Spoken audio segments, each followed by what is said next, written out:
Hey guys, it's Sarah here. In this video, I'm going to be telling you what you need to do after you graduate in practitioner school.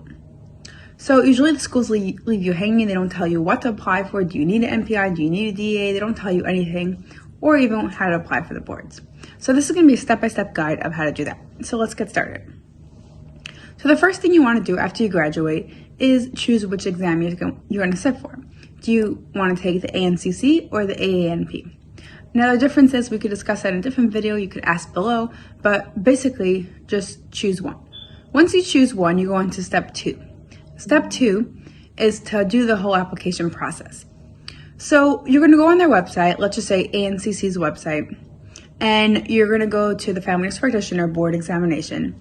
Usually they'll have a discount if you're an association member, let's say ENA, or if you are a new grad, they'll have some sort of discount that you could get. But for the most part, they cost between $300 to $400 for the exam.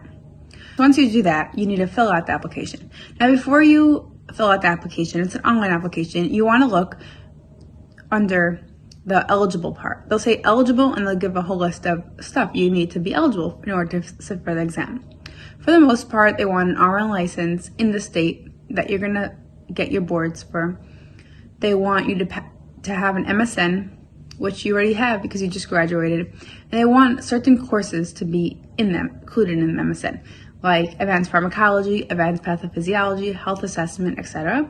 And they want a minimum of a certain amount of clinical hours, 500, 1,000, depending on the exam. So that's in order to be eligible for SIP. So then you fill out your online application. It's quite self-explanatory. You just write your name, etc., everything else, all your information. Then they're going to need you to upload documentations. So this is going to take a little time because you're going to need your school to sign it. So usually they want a validation of education form.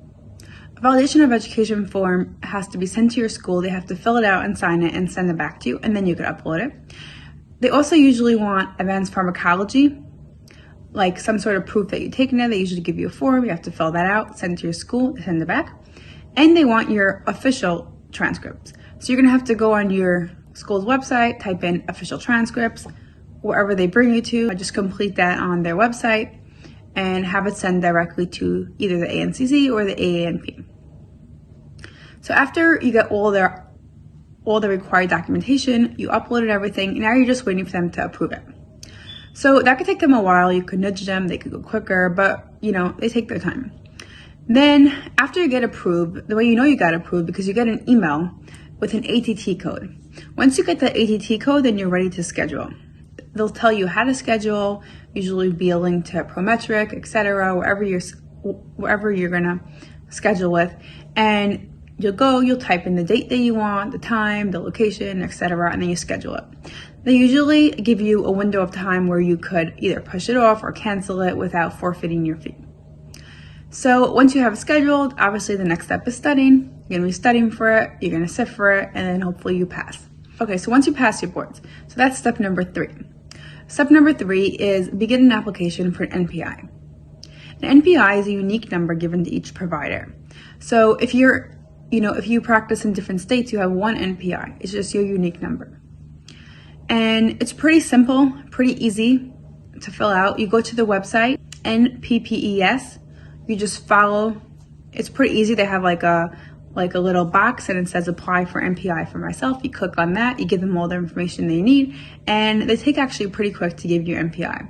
It comes via email. They usually take around like a few business days, but they say 7 to 20 business days, whatever they say, but usually they give it within 3, 4, 7 days. So once you get your NPI, that's what you need to prescribe. That's what you need for a lot of different stuff. Then the next thing you want to do is apply for a job. So you can watch this video above to see like what you should take into consideration when you have an employment contract. But of course, when you apply for a job, you want to look into the salary negotiations, malpractice insurance, credentialing, employment contract, who you're working with, the list goes on. You can watch the video above. Okay, so after you apply for a job, here's other stuff you want to consider. Number 1, malpractice insurance. A lot of times employers will provide it, but a lot of times people want to have their own. Like I have my own malpractice insurance and whatever my employer provides. So if you want to get it, they have all different companies like NSO, etc. You pay per year. It's around $1,000 for a nurse practitioner, but then again, it depends on your specialty. If you're a midwife, it's way up, but a regular family nurse practitioner, for the most part, is around $1,000 a year. And then of course it depends if you have your own business, etc. So once you get malpractice insurance, then you want to also look into a DEA. A DEA is something that you get to be able to prescribe controlled medications. This is unique, and you're given a different one in each state. So if you prescribe in New York or New Jersey, for example, you'll have a different DEA for New York, a different DEA for New Jersey. DEA costs around $900. So if you could get your employer to cover it, so if you could get it after you get a job, that would be great. You're welcome to get it before, but a lot of times employers do cover it. So that's something that you could wait on getting an employment, as opposed to NPI is free. So you could do it on your own. So after that, it's really just other certifications depending on your job.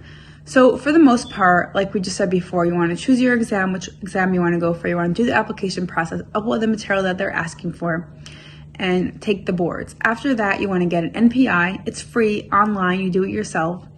And then after that, you apply for a job. Well, it doesn't have to be exactly in that order, but you apply for a job. Once you get a job, you want to look into malpractice insurance. You want to look into DEA, hopefully get that covered from them. And there's other certifications depending on where you work. So you might need a DOT certification, you might need a death certificate application. It really depends on where you work and what your company is making you. Workers' comp, it really depends on what they're making you. In terms of insurance, usually when you get a job, the job will apply for like a Medicare provider application, Medicaid. They'll usually do all that for you, so you really don't have to apply for yourself and get yourself a Medicaid number, Medicare, etc. So those are all stuff that usually taken care of by your employer.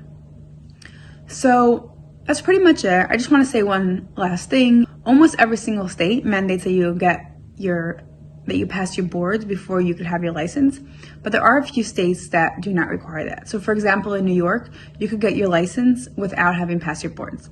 Now, will any employer hire you? Probably not, but you could get your license without sitting for your boards. So I'm just putting that forward. I think there's only really like 3 states that actually allow you to, but for the most part, you need your boards in order to get your license. So I hope that really helps you, and if you have any question, please write in the comment section below and like and subscribe. Thank you for watching. Bye.